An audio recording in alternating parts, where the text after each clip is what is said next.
Hello everyone, good morning, welcome back to my new vlog. तो time हो रहा है सुबह के 7 और मैं ले आई हूँ यहाँ पर दूध गर्म करने के लिए। वैसे तो अभी तक छेड़ा बन रहा है, लेकिन आज देखती हूँ कि छेड़ा बनता है नहीं बनता है, मतलब खीर बनती है या नहीं बनती है।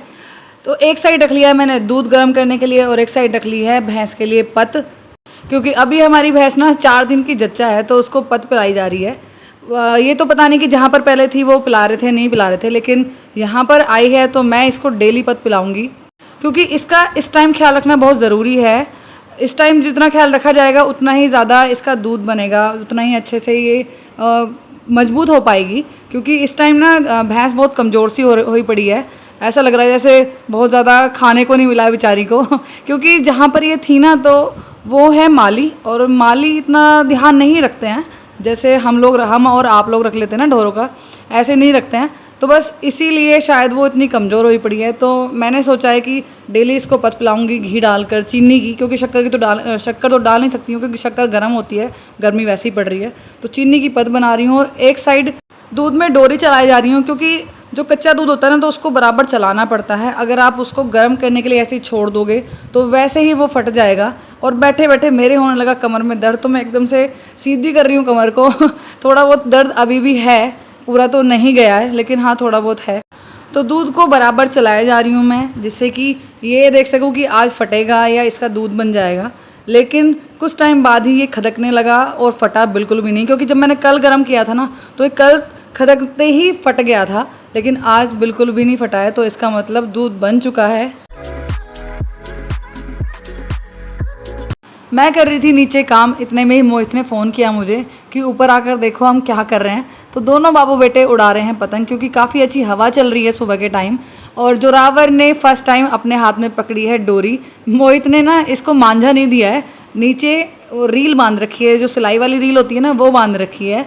तो उसको पकड़ के आराम से खड़ा है और पापा उसको सिखा रहे हैं कि कैसे पतंग उड़ाई जाती है। क्योंकि मांझा जो है ना वो हाथ काट देता है कई बार, तो इसलिए मोहित ने मांझा नहीं जोड़ा कि छोटा बच्चा है, हाथ भी कट सकता है। तो इसीलिए वो रील से अपने पतंग को उड़ा रहा है। और एक बार तो ऐसा किया इसने कि पूरी टाइट छोड़ दी और वो नीचे जाके गिर गई है। फिर नीचे से उठा के लेके आए दोनों जाकर, फिर दोबारा उड़ा रहे हैं। अब मुझे बोल रहा है जोरावर कि मम्मा मेरी हेल्प करो, मुझे भी आप के साथ ना पतंग उड़ानी है, आपको सिखानी है कैसे उड़ाते हैं। देखो मुझे आती है ना, मैंने कहा हाँ जी आपको आती है, आप उड़ाओ। क्योंकि चारों तरफ लोग काम कर रहे होते हैं इस टाइम और मुझे देखेंगे कि हाँ भी देखो बहू ना पतंग उड़ा रही है। तो बस इसीलिए मैं आराम से बैठ के उन दोनों को देख रही हूँ और वो दोनों एंजॉय कर रहे हैं अपनी पतंग उड़ाना।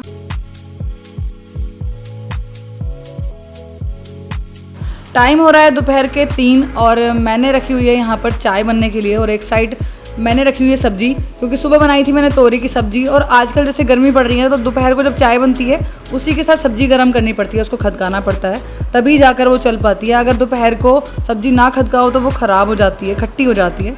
तो इसीलिए सब्जी खदक रही है, चाय बन रही है। और इधर जोरावर के पापा और जोरावर के चाचू ढूंढ रहे हैं कुछ सामान। इनको बाहर पंखा लगाना है भैंस के ऊपर, और पंखे के लिए इनको कुछ औजार चाहिए जिनको वो निकाल रहे हैं। और यहाँ पर मैंने ना एक करेट रखी हुई है जिसमें सारे पेच, पाने और पेचकस वगैरह रखे हुए हैं मैंने, जिसमें एक्स्ट्रा लोहे की चीज़ें हैं, वो सब मैंने करेट में रखी हुई हैं। तो जब भी कुछ चाहिए होता है इनको ये इस जीने के नीचे घुस जाते हैं और निकाल लेते हैं। मैं बैठ गई हूँ तोरी के छिलके काटने के लिए, क्योंकि सुबह तोरी बनाई थी तो तोरी के छिलके मैंने फेंके नहीं, क्योंकि तोरी धारीदार थी और धारीदार तोरियों की ना भुजी बहुत अच्छी बनती है, पत्तों की भुजी बहुत अच्छी बनती है। तो इसीलिए यहाँ पर बैठ गई हूँ छिलके काटने के लिए। और जोरावर सिंह मेरे पास बैठे हुए हैं, ये पता नहीं क्या क्या मुझसे बातें करता रहता है जब मैं कुछ काम कर रही होती हूँ। अरे मम्मा क्या कर रही हो आप? मैंने कहा आप मत छेड़ो गैस को, बिल्कुल भी, बहुत ख़तरनाक होती है ये। थोड़ा टाइम मेरे पास बैठने के बाद, बातें बनाने के बाद जोरावर हो गया है बोर और ढूंढने लगा है अपने पापा को कि पापा जी कहाँ चले गए। मैंने कहा पापा जी बाहर गए हैं। कहाँ पर चले गए? मैंने कहा अपने दोस्तों के घर गए होंगे, क्योंकि पड़ोस में उनका दोस्त है तो उसके पास चले जाते हैं। तो कहता है मैं भी जा रहा हूँ। मैंने कहा ठीक है आप चप्पल पहनो और चले जाओ। लेकिन थोड़ी देर में ही वापस भी आ गया, बोलने लगा कि मुझे तो मेरे पापा मिले ही नहीं, पता नहीं कहाँ हैं।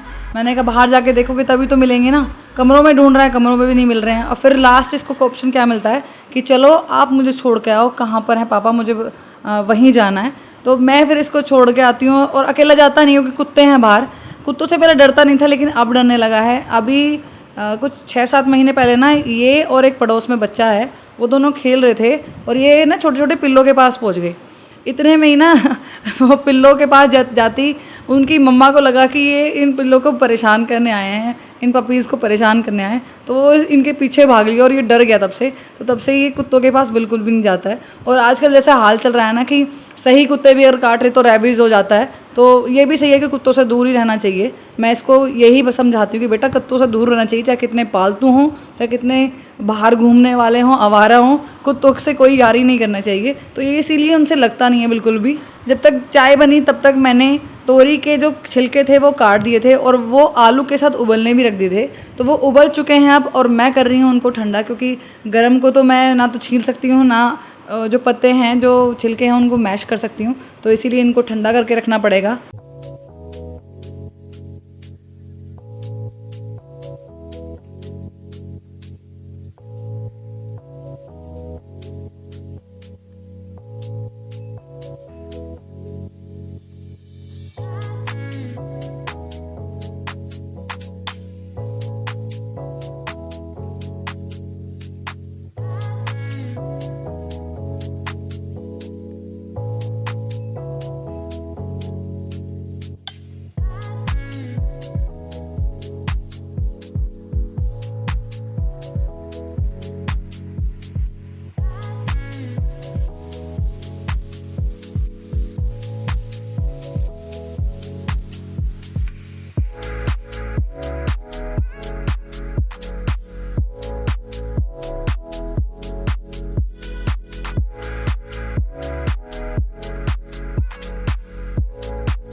टाइम हो रहा है शाम के 5:30 और मैंने रोटी बना दी है, क्योंकि सुबह की सब्जी रखी हुई थी तोरी की।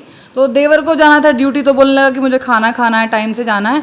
5:30 बजे निकल गया वो, तो इसीलिए मैंने फटाफट से आटा गूंद के सारी रोटी बना दी। और अभी छीलने लगी हूँ आलू जो मैंने उबाले थे। हमारे यहाँ पर इस सब्जी को कहते हैं आलू और तोरी की भुजी। तो मैं आलू छील रही हूँ। आलू छीलने के बाद इन दोनों चीज़ों को अच्छे से मैश करूँगी। जो पत्ते हैं ना तोरी के, उनको निचोड़ना पड़ता है, उनका पानी निकालना पड़ता है। तो उसको निचोड़ के आलू जो मैश करूँगी उनके साथ मिक्स करूँगी। उसके बाद फिर इसमें मैं तड़का दूँगी। जिन जिन सदस्यों को तोरी से रोटी खानी थी वो तो रोटी खा चुके हैं, और जिनको इंतज़ार है भुजी का वो अभी बैठे हुए हैं कि भुजी बनेगी उसके बाद ही रोटी खाएंगे। मैंने कहा रोटी तो बन गई है, मैं फटाफट से अब भुजी छोक देती हूँ, उसके बाद आप सब लोग खा लेना।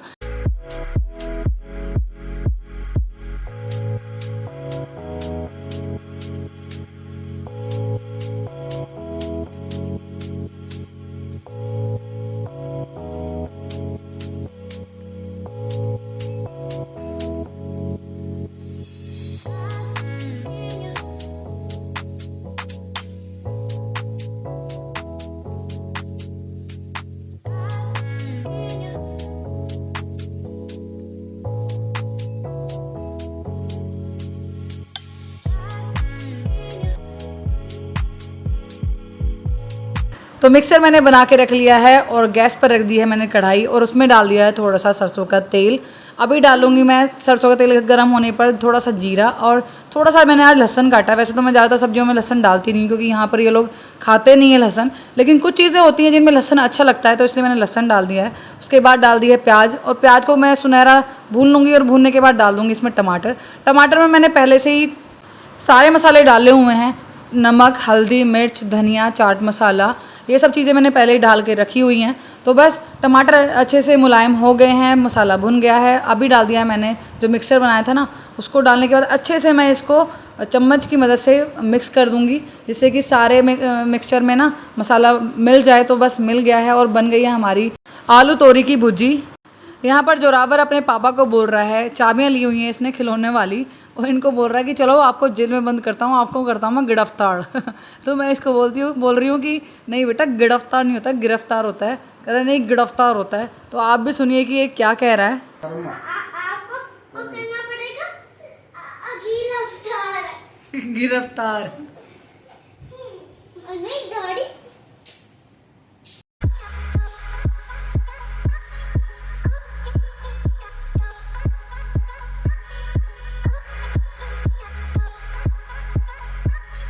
आज के ब्लॉग में मैं कहीं पर भी आप लोगों से बात नहीं कर पाई, नहीं तो डेली थोड़ी थोड़ी बात ना बीच में हो जाती है, लेकिन आज बिल्कुल भी नहीं कर पाई। पूरे ब्लॉग में सिर्फ काम ही काम रहा है, जितना भी जो भी काम किया तो काफ़ी कुछ था, लेकिन उतना ज़्यादा शूट नहीं करती क्योंकि डेली का ना सेम सा ही काम होता है। मतलब कुछ चीज़ें हैं जो डेली सेम रहती हैं। तो फाइनली भैंस का दूध पीने लायक हो गया है बिल्कुल, क्योंकि अभी तक ना जोरावर के लिए मोल का दूध आ रहा था, खरीद के लेके आते थे, क्योंकि मोहल्ले में किसी के दूध है नहीं, कि सभी के खुद बेचारे पता नहीं कहाँ से अरेंज कर रहे हैं। तो इसीलिए पैकेट आते थे, वो पैकेट आने अब बंद हो जाएंगे क्योंकि दूध घर का हो गया है अब जोरावर के लिए। सबसे बड़ी दिक्कत मुझे ये होती थी कि जोरावर को मैंने ना बचपन से ही, जब से ये दूध पीने लगा है, इसको मैंने जब ये 7 महीने का था ना, तब से मैंने इसको भैंस का दूध पिलाना शुरू किया था। तब पानी ज़्यादा डालती थी, लेकिन अब पानी थोड़ा कम डालती हूँ। तो इसको वही आदत है, अगर हम कहीं बाहर भी चले जाएँ, घूमने भी चले जाए ना, और बाहर अगर आप जाओगे तो वहाँ पर आपको भैंस का दूध मिलेगा ही नहीं, गाय का ही दूध मिलता है। तो ये बाहर जाके दूध पीता ही नहीं है बिल्कुल भी, और यही आदत मेरे अंदर है। मेरे अंदर भी यही आदत है और इसके अंदर भी यही आदत है।